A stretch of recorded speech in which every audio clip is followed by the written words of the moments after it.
Well, Joe Biden appears to have completed his final act of revenge when he met with President-elect Donald Trump at the White House. I mean, have you ever seen a happier man in your life before? Check out that smile. And I've got to say, all he needs is an ice cream and he's a real winner. Now, that meeting turned into a rolling meme. It's always nice when President Trump takes time out of his busy day to meet one of his voters, said one ex-user. And have a look at this. And then get this, Beyonce didn't even sing. That's one of my favourites.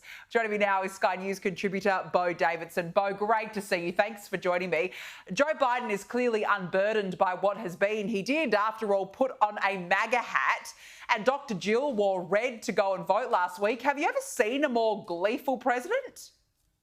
I would say he's quite unburdened, Danica. In fact, you could say he's ebullient, even perhaps. You know, there's that old saying, the enemy of my enemy is my friend.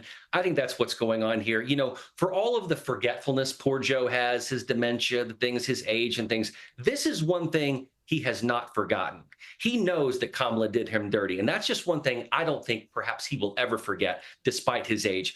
I think that meeting between Biden and Trump was surprisingly cordial, but there was this meeting of minds, you know, these strange bedfellows, because I think they both know exactly what's going on. But look, they both win because in the end, Joe Biden gets to ride off into the sunset, into his retirement with his ice cream, as you mentioned, and Trump gets a second term. So really, they both kind of get the last laugh, right?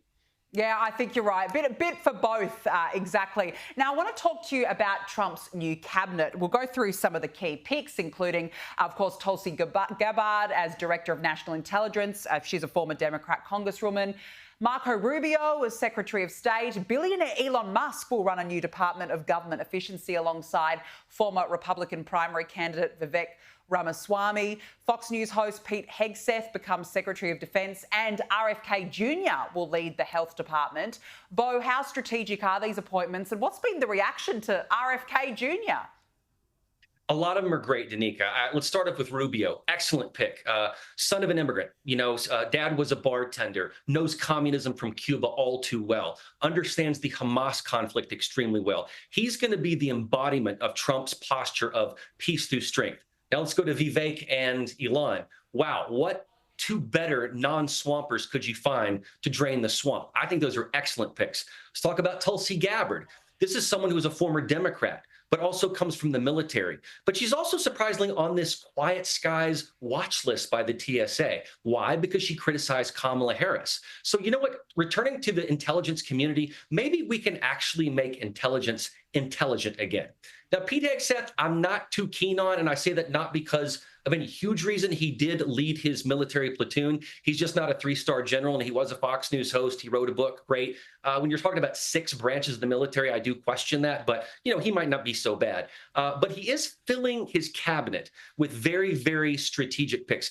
To your point about RFK, one of the most exciting picks I think there is, make America healthy again. That was a hallmark of the Trump campaign, and he's making good on it. And it's putting Big Pharma on notice, Bill Gates on notice, the establishment on notice, Anthony Fauci on notice. Health wasn't something that was really talked about in a lot of presidential campaigns, and I think he's making good on this. So it's kind of a new Camelot, since the Kennedys were always called the era of Camelot. I like that pick, and I think a lot of people do too. I agree. It's going to be really interesting as well to see how this cabinet develops in the Trump administration. Now, this is an interesting one because Congressman Matt Gaetz has been named as Trump's Attorney General, but some Republicans say he is the worst person for the role. The Wall Street Journal editorial board said that Donald Trump's appointment of him is a bad idea. He's a performer, a provocateur, and his view is that the more explosions he can cause, the more attention he can get. And here is some of his past commentary.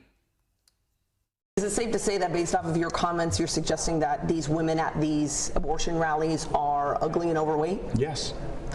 What do you say to people who think that those comments are offensive? Be offended. Bo, he's certainly fiery like his boss. Why do you think Trump nominated him?